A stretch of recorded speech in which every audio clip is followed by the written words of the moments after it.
Hey, welcome to the Hype With Us podcast. I'm your host, Daniel Martinez. Today we have returning guest, John S. Pennington Jr. If you haven't checked out the other episode, please go check it out. We talk about manipulation, Bitcoin, gold, dollar. We talk a lot about cool stuff. But today is deal breakdown. We cover cool, interesting stories. Today we have a deal breakdown.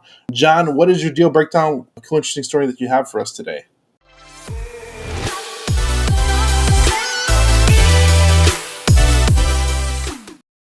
Interesting story and a deal breakdown. I don't know if I'll give you a deal, but I'll probably give you a problem solving, right? Because a lot of entrepreneurs, that's what they do. They problem solve. Absolutely. So this is my first business right out of college, and it was 1989, and the Soviet Union had just fallen, and the Cold War was over, and that allowed people from the United States to sell their goods to Eastern Bloc countries. And me and my partners started collecting used Levi 501 jeans all over the Western United States and shipping them to Eastern Europe and selling them. And you could make like you could buy them over here for like $13 brand new or $6 used, and you could sell them for $100 over in Eastern Bloc country. So this was a problem. So we started buying from thrift stores. And then we taught the thrift stores what we're doing, and we upped their price, and we gave them more money than they can actually. If you put it on the shelf for $6, if you send it to one central location, we'll pay you $10. And they were like, what? So these thrift stores all over the West would ship them to one central location, and we'd pay them $10 for, a no hole, no stain used Levi 501 jean that would normally sell for $6 on the retail shelf. But in addition, we would buy the ones with holes in the knees, which they couldn't sell. Back in that day, no one wore holey jeans. It's great now, everyone wears them, but back in the day, you didn't. And so we would pay them like $3 or $4 for the holey ones. And so their profits went way up.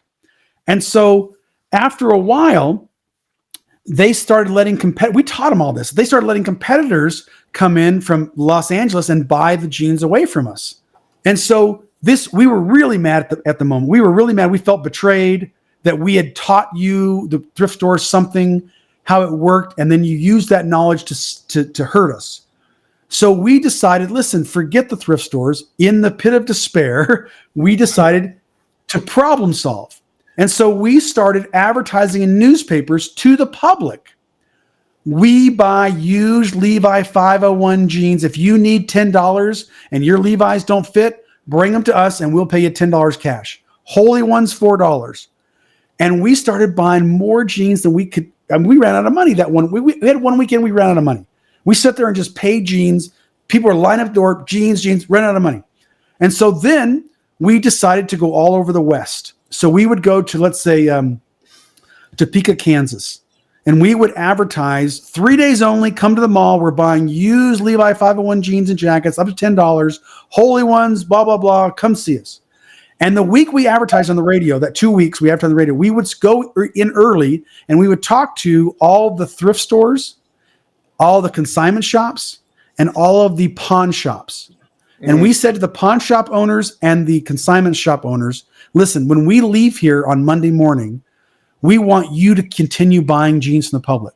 And we're going to teach you how to, if you pay $1,000 out in a week, you should sell it to us for $2,000. You should double your money almost every week. And if you're not, we'll retrain you. So when we left there and we said, come to the mall, watch us. They'd come to the mall. We'd have hundreds of people lined up. We'd buy $20,000 worth of Levi's in one weekend. Wow. And so then after we left, we would go to for the next couple of days, we'd go to each consignment store, each pawn shop, put up signs in their windows, give them charge, train their employees. And we go back to Salt Lake City where all the jeans are going to come. We're going to sew them. We're going to re-dye them. And then we're going to ship them to Europe and sell them. We would leave that little town with 17 locations for people to sell their used Levi's. And so over about a 5-year period, we built up 650 locations that were buying from the public, boxing them up, shipping them to Salt Lake City. I had washers and dryers and steam rooms for tar stains. We had, I believe, 7 seamstresses that full time, 8 hours a day, repaired used Levi 501 jeans with their sewing machines. And so I did that for 9 years. 9 years we did that. And then eventually the thrift stores called us back. They said, "Come, we want you to come start buying jeans." We came back and we found out they were letting our competitors only buy the jeans with no holes, no stains. We had tens of thousands of jeans piled up over here that were holes, and we were buying holes. So we used that leverage to say, listen, well, we're the only ones buying holes, and if you got to make the other guys take the holes. And so we use leverage. So we started buying back from thrift stores, but we had a supply. So when you buy from thrift stores and you buy 1,000 jeans, you usually get 200 with no holes, no stains, 800 with stains and holes. When you buy from the public, it's opposite. You get 800 no holes, no stains, and 200 with holes and stains. So our quality in Europe we're beating every competitor. There was no competitor that could beat us because of our supply chain. Our supply chain was directly to the public. Our supply chain wasn't directly only to thrift stores. Everyone else's supply chain was through thrift stores. And so when you competed against Europe and we had competitors coming in then, we always had the best quality. So what I'm trying to say to you on your deal question, it's more of problem solving. We solved a problem that no one else could solve, and we paid for our trips by going to Topeka, Kansas, advertising, buying $20,000 worth of jeans, leaving there with a profit, and also developing 16 to 17 locations that would continually ship us jeans for years and years and years and years. And then that thing lasted about 9 years, maybe 10 years, almost 10 years. And what happened in 97, 98, Ronald Reagan had kept the dollar low for a long time, and that helps exports. Yeah. Well, the dollar started going like this, up, up, up. That was in 97. 97, the kids started wearing the baggy look. And 501s are tight-fitting jeans, the baggy look. And the third thing that happened was the Gulf War. After the wall fell in 98, the Soviet Union, everyone loved America. They wanted made in USA products. By 98, we had the first Gulf War, and people in Europe were like, the Americans are bombing for oil, right? And so those three things all happened kind of in the same year, and we knew it was going to die one day. We didn't know it was going to go 9 years. But fashion always changes, and it just changed. Really, it changed in 1 year. It wasn't a bell curve; it was a cliff. And we got out of the business in 1999. That's how it happened. But anyway, that's how. If you ask me a deal and how to problem solve, we problem solved that, and it was a great business. It was so fun. The used jean business. I was traveling to Europe back and forth. We opened a second office in Barcelona. And we had, an office in Germany. My partners were selling retail in Prague. It was just fun to build and have employees on 2 continents and all the states travel. It was a blast. And I'm sad it kind of died, but it died. And then I went into the fund world, and then it got better. But anyway, it was a really fun business for about 9 years. Right out of college, it was my first business I started. I love this business, and I'm so glad you told me the story, because I love the problem solving that you took to overcome those issues.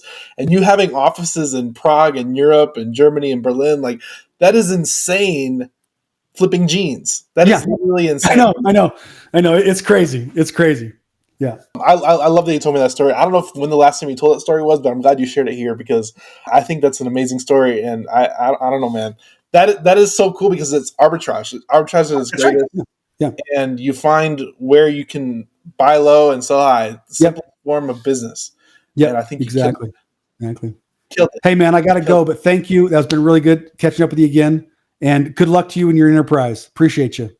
No, thank you so much for everybody here. Thanks for tuning in. Thank you, John. Go check out his book, JohnSPenningtonJr.com. Oh, yeah. Get this book, Dollars, Gold, and Bitcoin. Just came out on Amazon, and I signed yours for you. It's on audible.com, and it's my voice for 6.5 hours. I went into a studio and recorded it.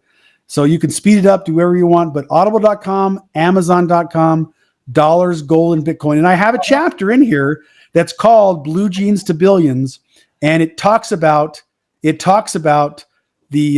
experience I just shared with you, how I built the jeans, how me and my partners built the jeans business. So good luck. If you want to buy the book, please do. Thank you. Thank you so much. Thank you so much for coming on. I appreciate you so much. Thanks for your time. It's been amazing. For everybody here, go like and subscribe. You know what to do. We'll see you. Thank you.